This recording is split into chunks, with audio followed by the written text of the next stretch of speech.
our dads here.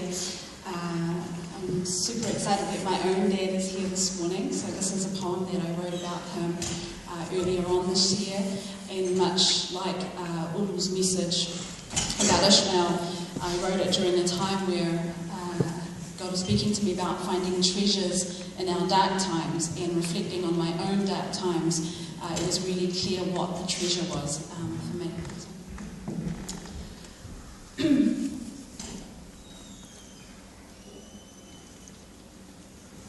I'm trying to remember when I first realized that you were my hero.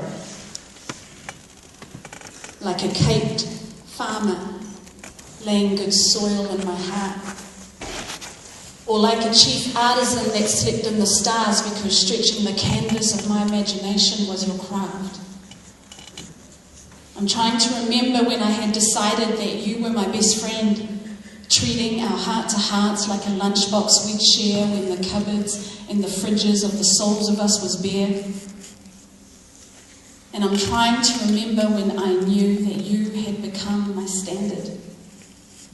Standing there in war-torn fields of love, but still demonstrating the weapon of a pure gentleman, laying down your coat of arms for me like only an honourable soldier can. I think it's when I was 5, an only child at the time, and I had you wrapped around my little finger. It was the first day of school and I was petrified. So you dropped me off to Miss Hall with the promise that you wouldn't leave, and you kept that promise for 2 whole months. I got really smart, mastering the art of looking and listening at the same time. Listening to Miss Hall while looking out the window to make sure your blue Holden was still parked outside. Because cool dads sleep off the night shift in the back seat of the car so that their girl has a place to go for playtime and lunchtime. The bell rang, and this was my first lesson on love. Love is often doing what is uncomfortable for you to make the one you love more comfortable. Or maybe it's when I was 12, and our sweet pie of a world crumbled around us. The pastry was undercooked, and innocence became overexposed to the cold because the warm nucleus left the nest, and we were left as shells of our former selves. Staring into the eye of the storm, pupils in the school of life becoming learned in the look of hell.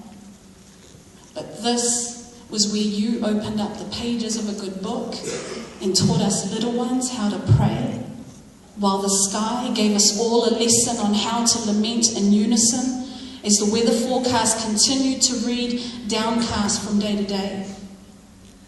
The storm clouds of this life ran circles around us like a pastime, but we held our circle, praying like it was a game of pass the parcel and waiting for that storm to pass.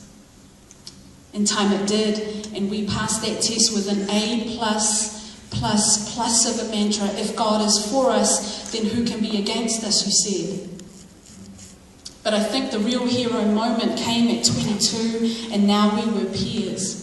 Talking real talk with ears to hear beneath the surface, into that deep part of the ocean that's so blue it's black, beyond the point that most men make it back. I was gripped. In one hand I held your trust, and in the other the whole truth. I realized then that all along you had carried the real storms on the inside of you to protect the inside of us. Now if that ain't love. So today, despite your memory being sifted like wheat, I see how your eyelids rise at the names of your sons and your daughters, and how they sit on a horizon that looks a lot like your homeland. I smell the ocean waves that buffeted you into a man, making you a good fisherman and a good father. The good taste of your quick wit with those badass one-liners. And the sweet sound of your heart's tenor, leading hatele chants while beating the bokihi like a drum, drowning out the memory of the one woman you have ever loved.